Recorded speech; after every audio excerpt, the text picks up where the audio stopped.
Hey, Rudy, here we are again. Good to see you. You as well. I'm Yeah. excited for today. Today is Oh, going to yeah. be, Yeah, we have a really special guest, and we'll get to him in just a second. But first, I am loving how people are reaching out to us, and how we're getting letters, and people are sharing their oh, stories. yeah. It's tough time out there right now. I love this letter that we got because it's got sort of a happy ending to it too. We got a letter from Ann Paulus in Myrtle Beach, South Carolina. And she wrote, "Hi, Rudy. I've really been enjoying your podcast. This week's topic on fear is what really led me to write to you." So I was so happy to hear from Anne. So I reached back out to her because I told her that, if you're ever in Myrtle Beach, South Carolina, you'd want to come by her place. And I guess she Yeah, wrote go to to you again Champs. today. Yeah. We'll go see Champs. They even have the little Rudy Pop deal going there, which is What, cool. what, what do you mean by that? Well, it's a special little pop doll that they make. Oh, You have to do something in order to be to get a pop, and I made it. So she's got that in her bar, which is cool. Then she also has Newt Rockney and the Four Horsemen and all the other Notre Dame memorabilia. But hey, at least I made it into her Champs Bar as a pop guy, which is yeah. cool. So Yeah. listen, all of you in the Myrtle Beach, South Carolina area, if you're heading there, make sure you get over to Champs and say hello to Ann for us. Hey, Rudy, we were talking about this gentleman, it's look, you were the one that told me to watch the video, and if anyone is looking for something to watch this weekend, make sure that you check out ESPN's incredible and inspiring profile of Rob Mendez. He's a high school football coach unlike any other. Coach Rob was born with tetra amelia syndrome, which left him without arms or legs. Coach Rob didn't allow his differences to limit him, though. He developed a passion for coaching by learning the game of football by playing Madden video games. And how he did that, I have no idea. But with a dream of one day becoming a head football coach, Coach Rob worked for years as an assistant at various schools until he was finally given the opportunity he'd been working for. Coach Rob took over as the JV coach of Prospect High School in Saratoga, California, and now is inspiring the world with his story. He's also having everyone asking the same question: who says I can't? Rudy, meet Coach Rob Mendez. Rob, it's such an honor, dude, to have you on this show and seeing how you have inspired kids and all kinds of people, including myself, to get off my duff and do something again, right? So here we are. My parents, not only my parents, but the whole team at school did a great job on integrating me into the mainstream. And, my dad was a big part of, getting me involved in anything and everything I could do. So when I first started going to school, which was preschool, so I learned from a young age on how to basically just socialize. And at that age, if you think about it, kids are so innocent. They're going to kind of just overlook the disability more than adults actually, and see how people treat them, and that's how they're going to kind of judge people, is how they're going to receive, attention, maybe not attention, but kindness. So that's I was integrated early at an early age, definitely. But Yeah, you were that super happy little kid for sure. Uh, What I was struck by, Coach, is that, given your physicality, and seeing you with the drawing pencil and that kind of stuff, I would have assumed that you might have been drawn to art or painting or singing, but instead you were drawn to football. How did that happen? that's actually a hidden talent that not a lot of people know about. I love drawing. Oh, okay. I draw with my mouth, and I used to do a lot of sketches of face portraits. And there's a couple of pictures actually on an Instagram. But going back on your question, my dad and my grandpa was always watching sports or playing sports. So from a young age, I was always around it. And my dad was a catcher, and my grandpa was a pitcher. So I watched them growing up in a dugout basically, and baseball was my first love actually. And then hockey was a big part of me growing up, and that's why I had to hold back on your on commenting your hat. I'm a big time Sharks fan, Rudy. So Are you? All gotta get right. you a Sharks hat, all right? You like my hat? No, I don't. But at least you're a hockey supporter. There you go. Long Yeah. story short, I was always around sports. My dad had season tickets to the Sharks games, and I was a big football, baseball, hockey fan. And I didn't really get into basketball until about high school, and my friends played basketball, so I started getting involved then. But grew up heavily around sports. That's all. I know you had to take some real bold moves too in your life, like I had to as well. I remember some of the bold moves I thought were so stupid that turned out to be the best moves I made. And I know Totally. you have done that. And sometimes moves other people, sometimes those moves that you made, other people see you as crazy. That's what they saw me as. I'm sure you as well. But talk about us when you start thinking about the possibilities of coaching, because that's pretty bold. Um, you know, I just naturally kind of grew into this role of coaching football, and I was always around my friends and just kind of analyzing on how they were playing street basketball. So I would kind of give them advice and tips as a friend, and they'd be like, "Oh yeah, good idea." Like the give and go pass, it was something easy to recognize on a street court. I told my two friends, "Hey, pass it to him. That they're gonna have attention on you. So pass it back, and if you guys time it right, he's gonna be wide open." So I think just watching sports, I was able to really just piece it together. And football, there's no other sport, that is like a chess match out there. Literally, you got to call the next best play. And I fell in love with the play calling of football. So that's how I kind of grew into this football coaching role. So the first time, I mean, as Rudy said, I mean, these were bold moves, and to take on that role of a coach, it requires a certain persona and a certain, sort of presence and so forth. So here you are, the first time that you go out on the field as a coach. What was that? Take us into that? What did that feel like? What were you thinking? It wasn't anything new to me. I was around the sport for 4 years in high school. So I was on the football team, my freshman, junior, sophomore year, and senior year. So I was able to really get familiar with understanding on the sport itself and how to interact in the locker room. Mhm. And I think that's a big role you know, of understanding as a coach when you can relate to the players. So I would, use my experiences and my memories from as a student, and I would remember what is right and what's wrong. And me and my friends, I got to admit, we were kind of hecklers, and we weren't, always paying attention. And we were partying maybe the night before the football game. Who knows? You know what I mean? But at the end of the day, I knew deep down inside what was right from wrong, and I took notes along the way, just kind of seeing how I wanted to shape my program and my football team. So, one thing I realized was, um, and this is a big part of me, of my upbringing, but recognizing good people, good-hearted people, Mhm. is an ability that I had growing up, because good-hearted people were always willing to help me first, and I think that's something that a lot of people, um, give me a lot of credit for. But at the end of the day, it was actually my situation instead of me bringing the best out in people. And, obviously I didn't ask to be born this way to inspire or motivate people. So that's why I like to say a lot of the times that my situation brings out the good in people. And I use that and integrated my vision as a coach, I guess you can say, to form a group of good people. And I think in any kind of goal that you have to have is, trust and camaraderie within an organization. So I used that consistently as much, I stayed determined all throughout the years, and finally my 13th year in coaching, I landed a head coaching job in San Jose. Rob, the difficult moment of going through all that, it had to be a difficult moment. What was your most difficult moment of disappointment or whatever? Because you're thinking right, you're trying to do right. Now, what was your most difficult? Because I had them.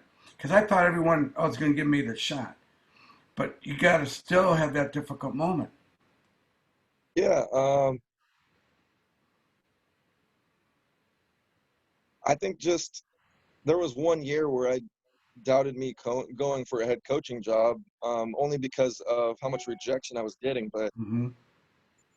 that was about 6 years ago in 2014 when I knew that I deserved, and I'm totally going to just go all in on this. But I didn't get a head coaching job in 2014. I rightfully deserved it because I was the OC at the time, and the head coach got let go for illegal stuff. I Yeah. forgot what it was, but I was the next man up, and I was really hurt that I didn't get the job. Well, from your most difficult moment, give me your proudest moment. I think it was the year of, like, around the second or third year, I started becoming called coach instead of saying, Robert, because a lot of the other coaches my first year would call me Robert. And that to me was very, I guess demeaning, because either such a young guy that was fired up and I wanted the respect, but it took him finally, 2 years for me to be called coach. And I think that was one of my proudest moments of, I felt the genuine, um, respect of being called coach. And ever since then, it's been a pretty, it's nice to be called coach. That's awesome. That's great. Well, Coach, um, I love it, Coach. yeah, you've lived a fearless life. I mean, and it's wonderful that you give credit to the team that you've had around you, your folks and your grandparents and so forth. But it's just this indomitable spirit that you have, and I think that that's part of the secret of your success. What I'm curious about is that you obviously are aware now that you are an inspiration to people, especially young people. But do you recall that moment when you thought, hey, maybe, your life is just the way your life has always been. You were born this way, as you said. But was there a moment when you realized, hey, maybe there's a purpose to this? Not just my coaching ambitions, but I'm actually inspiring people. Yeah, it's a great question, or a great area to touch on, because it didn't happen until recently, how much feedback I got after the documentary. And I didn't, I think I told you guys this before. I never intended on being a football coach to touch other lives. I literally love the sports that much that I just want to kick ass at the sport. You know what I mean? I got that, Right. that competitive edge that Tom Brady has, just to not want to lose. Um, but with that being said, too, there are bigger things, especially as we know today in 2020, that are bigger than sports. And I think, this quarantine time, and also, with this movement that's going on with, social justice, it's a great time to reflect on what is really important. And it was before all of this happened, but it was just last year that there was one day where I was going through mail, and I was reading notes or personal letters that, the school had students write, and there was a couple of letters that you can just feel the sincereness behind it, of how much I encourage these kids to open their minds and to see how life can be beautiful instead of not. And that right there was kind of touching for me. So, I always knew, I guess intellectually or mindfully, that I had that ability, but selfishly I'd never really pushed it, or I never really, went above and beyond my want to, or my desire to inspire. But now, since this whole feedback and everything, has been after the ESPYs speech, it's my calling. So it's time, I guess, and it's time to really just give that inspiration to people. And whether you're 10 years old, 20 years old, 80 years old, I think there's always a day where we can all use it, including myself, of an ounce of motivation and encouragement.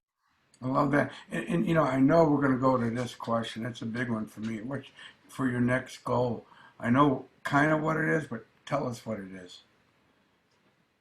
Well, my next goal is to be, sincerely, I would love to be any kind of part of an assistant in the NFL.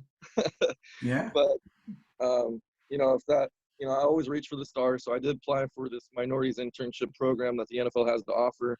So that would be my next goal. But if that doesn't happen, I really would like to coach down here in the San Diego area, preferably as a head coach at the varsity level. And since I'm new to the area, I understand that, I got to get my name out here. So I might take an OC job somewhere, and see where that goes at the varsity level. Fantastic. It's just so inspiring. Just when Rudy and I were talking about doing this interview, it was like, what question do we start with first? I Right. mean, you truly are an inspiration. And so how have you been dealing with the lockdown? Are you have you improved your Madden skills, or if binging on Netflix? How are you spending your time? Did you get a movie contract yet, Coach? That's the question. No, I just finished up. I finished up a book. I was teamed up with this writer, and I've been doing a lot of audio notes. That's how I've been doing a lot of spending my time. Plus, I got to admit, the video games has been taking up some more time than I would probably usually Yeah, be on it compared to me traveling and speaking. So I've been on the NHL game I'm addicted to. The hockey game is so fast paced. yeah, yeah. You know, I always tell people sometimes you're dealt 2-7 in poker, and you just got to either fold, call, or raise, and you just got to make the best of a situation sometimes. So that's what we're doing over here in California, and I got a beautiful girlfriend that I get to hang out with, and Oh, we watch. She showed me so many kind of different types of movies that I would never ever think of watching. Trolls 2 was kind of cool to watch, and keep that between ourselves, guys. But yeah, so I got off NFL Network and I went to Netflix. And yeah. Hey, Coach, let me ask you this. Do you see a movie? what's that? Do you see a movie In Do I? your story. in your story? Oh, I think so. I mean, yeah, I have I have a story. Yeah, you have a story. You know, I saw the movie Rocky in 1976, 77. That inspired me to do Rudy. So I kind of stepped out in the bold fashion of telling my story to people who make movies. But it took a long time to get there. But here's my point. Not only do you have a story, I believe you have a movie. Sure. That's my feeling. Well, that's an honor to hear it from yourself, Rudy, because I was telling you earlier, your football, your movie was one of the first football movies I've ever really watched from beginning to end, and to actually take it in as a 10-year-old, that means something because as 10-year-olds won't really sink in certain messages, but I got your message of persevering through the doubts. So who says We I need can't? we need movies like yours. This country, the nation needs to see the message, and they need to I, see I how a agree. mindset can change people's lives. I totally agree, and it's not just only my story. There's so many other stories out Yeah. there. So I appreciate that you including me in that group, because more than ever right now we need to somehow spread positive vibes and hope, essentially, in this world. Yes. And Coach, before we let you go, can you talk about your foundation?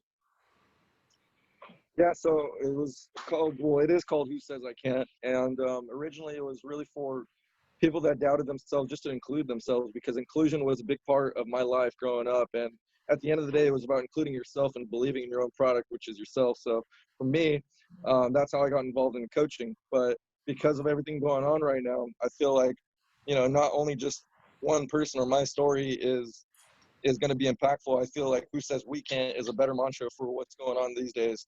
And Who Says We Can't is something that I really want people to cling on to, because um, this world has a lot of hate right now, and I want people to realize that there is hope and to go about it the right way, because there's right ways and wrong ways. And I'm seeing a lot of stuff on the news right now, and it's just very painful to watch, because there's not even sports to keep me blocking from it. So I just want really people to understand that love is what we need right now. Who says we can't? Nobody.